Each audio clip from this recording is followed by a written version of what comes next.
Morning. Um, I'm going to do a short video to show you what's in Big John's Classic Garage, what I'm up to, my current projects, my cars, what work I need to do to the cars. Owning a classic car, you'll know that there's always something to do.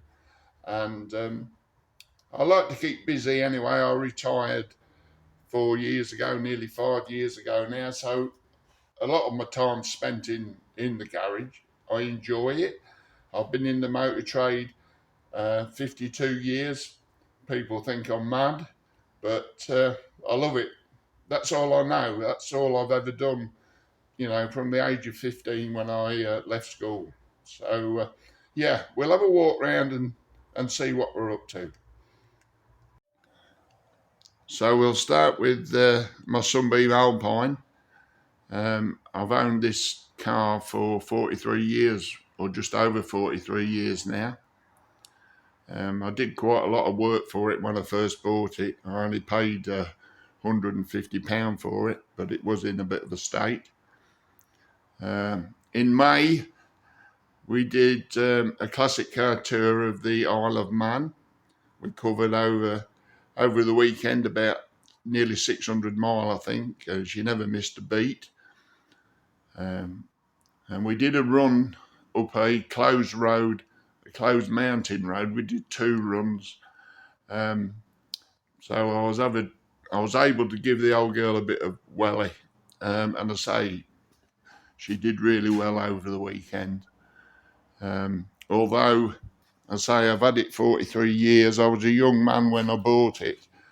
And on the return, we did from the Isle of Man in the morning. We drove all the way back to Lincolnshire in one hit.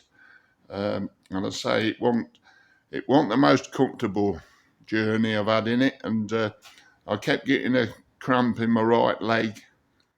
So what I'm going to do, I bought a pair of MGF seats, the black leather seats. So I'm going to see if I can get those fitted, give myself a bit more leg room. So it makes it easier for the old man to drive the car. But as I still love driving it. She's still good fun. It'll never get sold. It'll always be in the family.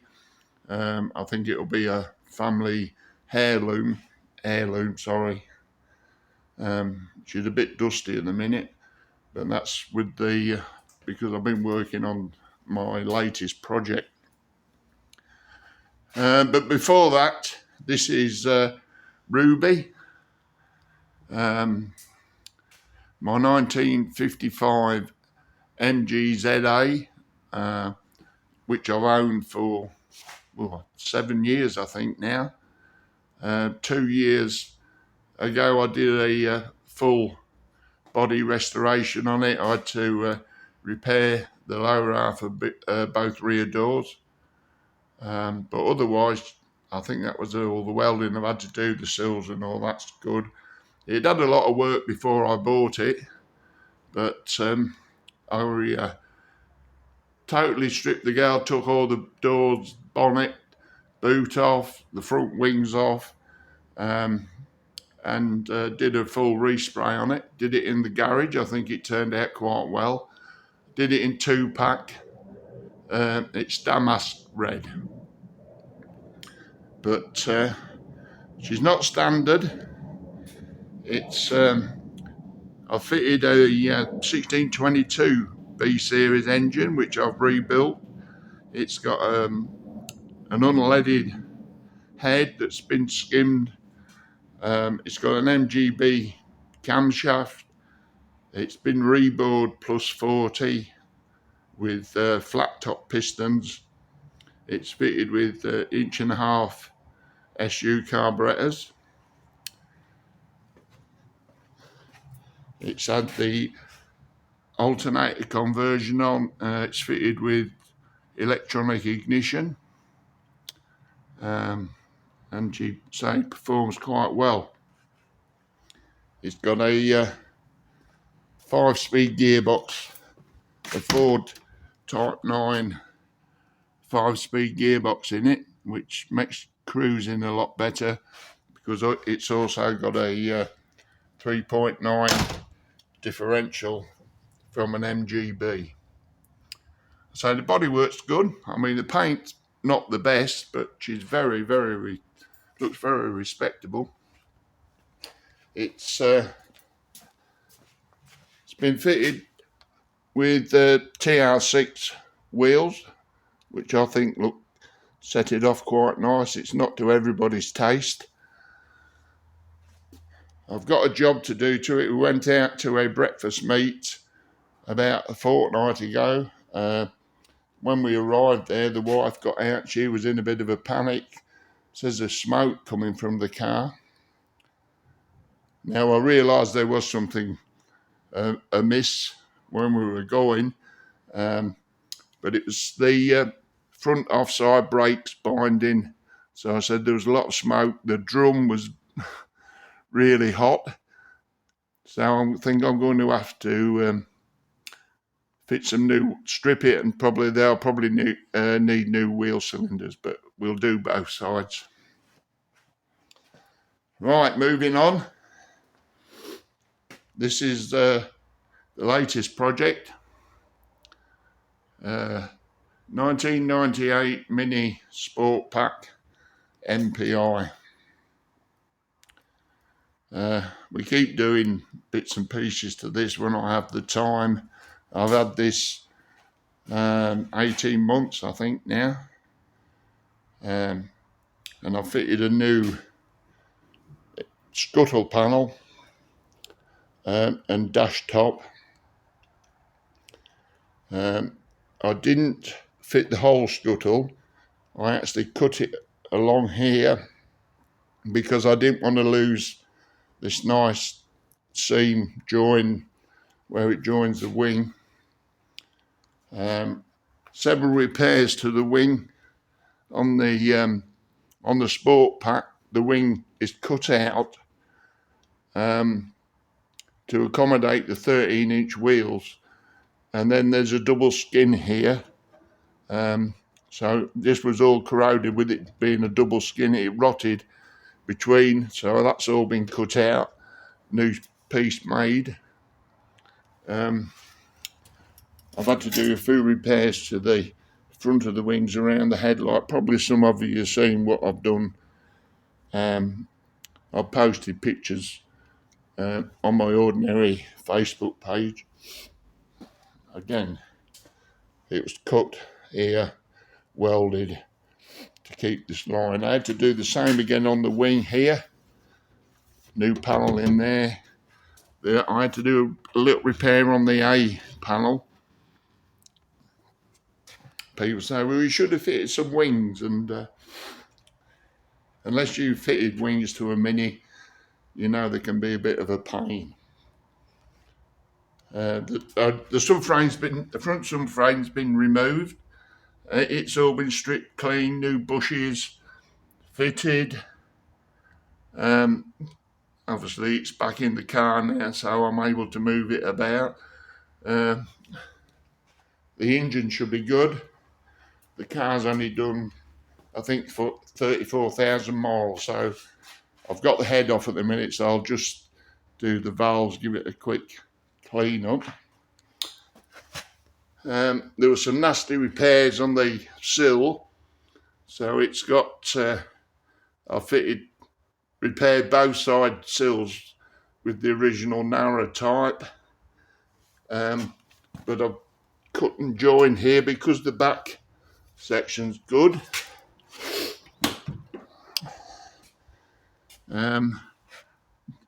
The floors have been repaired on both sides, so they're all good to go. You have to excuse the sniffing, I've got a cold. I've had the back subframe out. It's been stripped, cleaned, new suspension bushes, rubber bushes, brake pipes, so it's all good.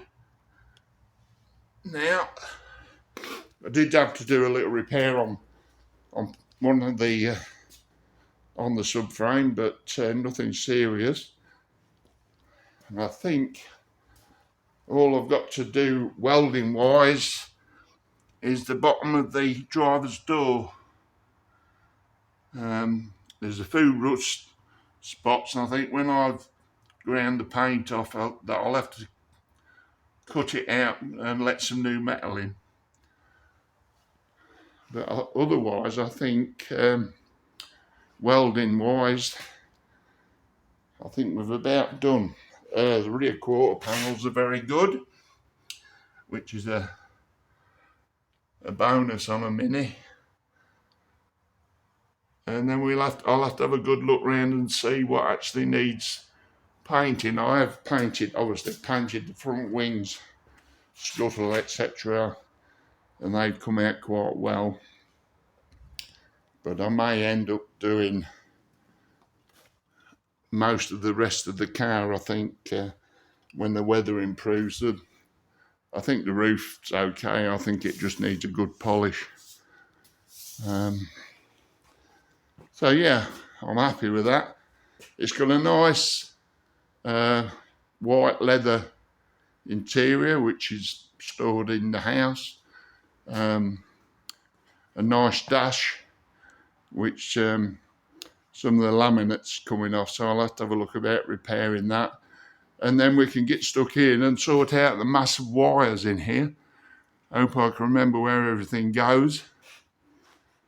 So looking forward to driving that.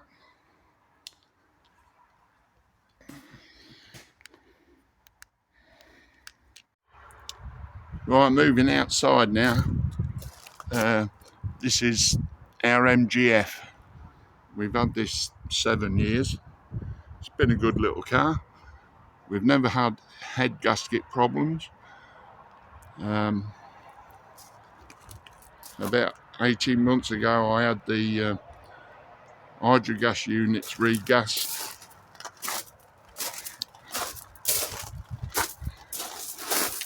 Yeah, not a bad job to do actually. I've had to do a couple of little repairs on the front of the sill down here, on both sides. But otherwise she's quite sound. But, I've just fitted new front discs and a trackward end. They were an advisory on the MOT a couple of weeks ago, so that's all been good. We use it quite regularly actually. We were out in it yesterday. It was a bit fresh, but we like to drive it with the roof down. That's what having a convertible's all about. Cam belts changed 18 months ago. I say, apart from general servicing and that, we've not had a problem with the old girl. I mean, people are too keen to knock the MGF with, oh, ain't gasket faults, but you look after it and it'll look after you. Finally, the last car in the fleet, well, apart from my everyday Kia, is my little Citroen Saxo 1.1 SX N528 SAX. This was a dealer launch vehicle from the launch at the NEC in '96. I was working at a dealer at the time, and I went to the launch and bought a car back to our dealership.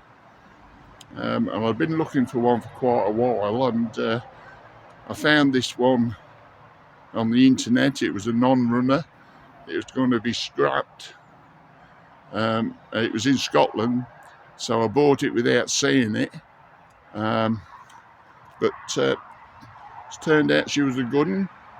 I had to have a new ECU made because it's got the keypad type immobiliser in it, which was locked. The ECU was locked, and this chap on the internet made me a new ECU, so now the immobiliser's been bypassed, The wife uses it as a run around shopping car, and she recently came back 2 days ago and said it's making a clicking noise, so I suspect it may want a drive shaft. The car's done 34,000 miles. It had the MOT 4 weeks ago with a pass, one advisory, which was actually the drive shaft gator. So I definitely suspect that the drive shaft's gone. It got a small pinhole. I did repair that, but I think I'm going to need a drive shaft. It's a lovely car. It's in the best colour. I've even got the Saxo key rings that I got at the launch, and a straw boater. I think this may be coming up for sale shortly. I fancy a change, so if you're interested, send me a message. And that's it. That's the fleet. I say I've always got jobs to do to keep me busy. I don't want to sit in front of the telly and waste away. I've been retired now for coming up 5 years, so yeah, I'll still keep at it.